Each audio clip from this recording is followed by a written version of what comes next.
chọc vào đó. Không bắt được.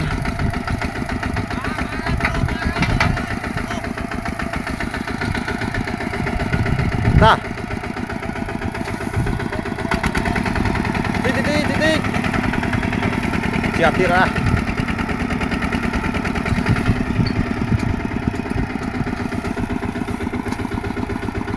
Mày. Đó tao cong. Bạn vàng tịnh rồi. Anh copy cái line nữa không?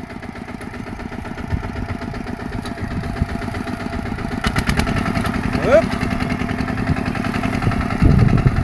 Trời mặt được rồi.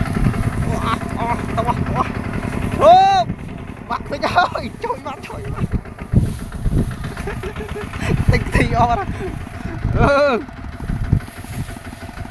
Ôi. Ăn xong tay ở đó em phun. Bạ đấy. Lỡ một phì. Xem rết rồi. Hả? Đã tiền. Bạo đây.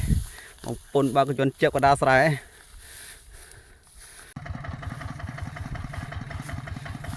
Nè sẽ cam một phiền mà vô cho ba đông nào về sài. Mù tục cháu vô ơi. Trong cả lạc khẽ tụi thân đấy ba mới vô. Bóng phun bóng pà. Mà chui này này. Phun làng riêng vào đâu?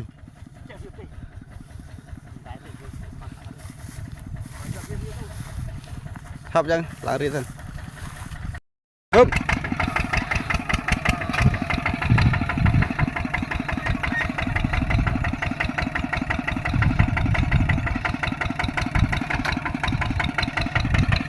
Hop,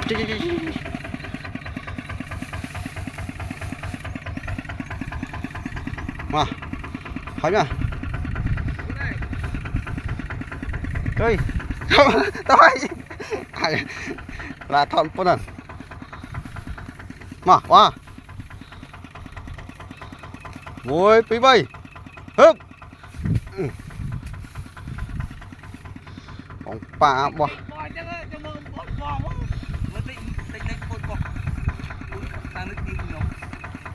Mà.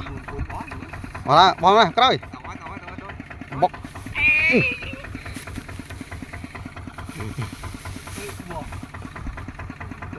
Rồi.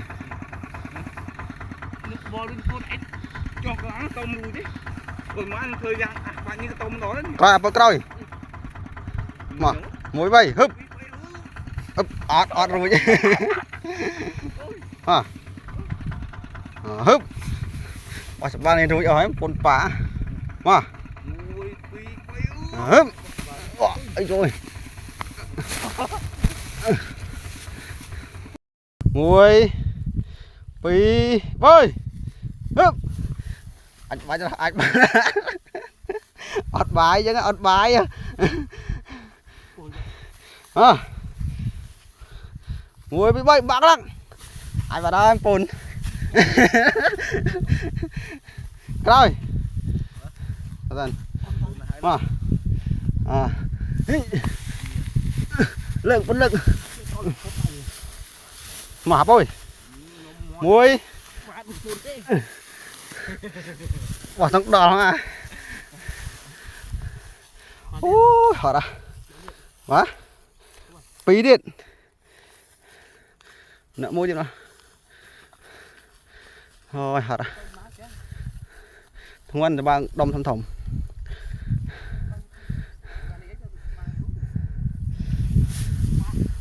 Úp.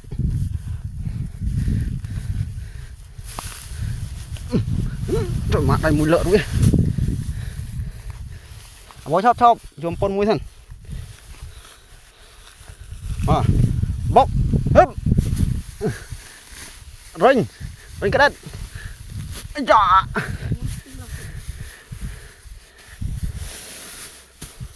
Mà. Ui bơi. Trời ơi.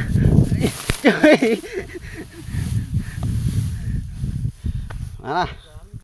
nè hỏi mùi ơi tròn ấy rất là hỏi mùi ơi nấu của dân mũi tiền này con trâu ở làng để hỏi thì bài kháng này hệ bài đâu bốn nữa ở trong hòn xa bay này đặt vô hai đây nấu của dân mũi tiền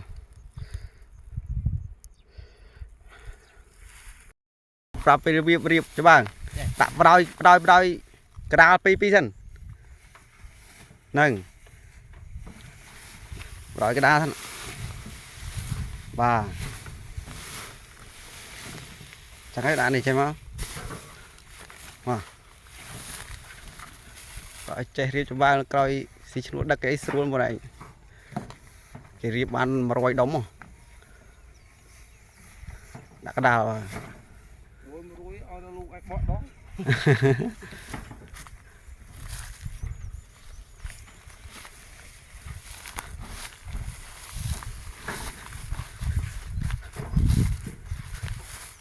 phá đang sai chốc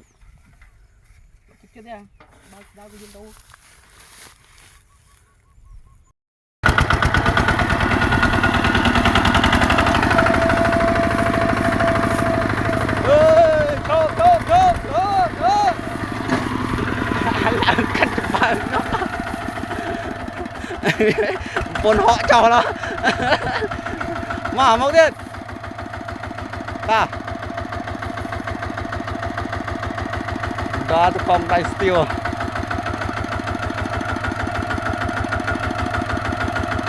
ដាក់វ៉មកហើយ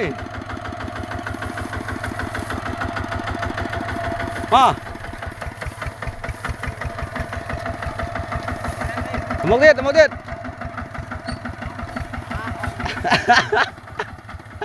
រុំតែឈប់អូមេពុនរីកចម្រើនដល់ហើយមកដាក់វាឲ្យស្មើគ្នាមុន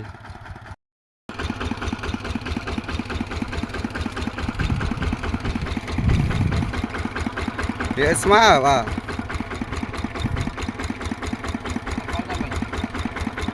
ដាក់ពីក្រោយទៀតតពីក្រោយទៀត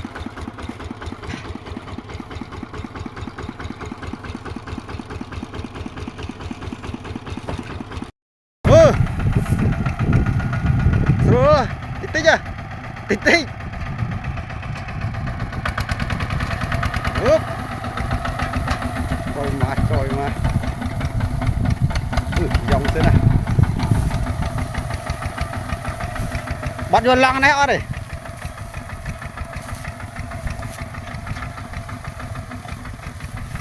rồi bạn phư này lão phư ba thôi ơi bạn phư nè đây đấy quá nó ui à to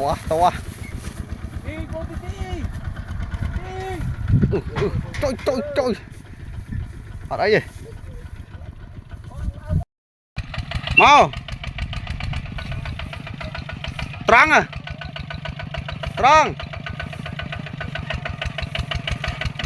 hấp ok mốc lên mốc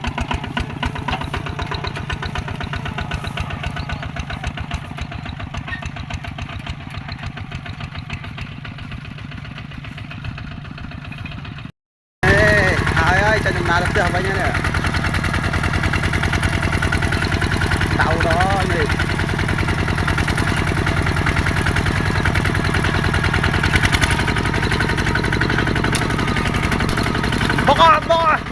bốc bạc chơi đó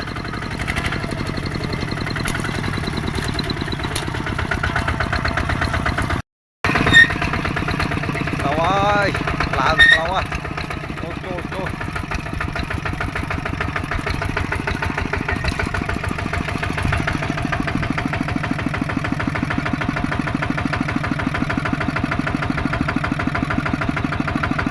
cô ok pada dah close through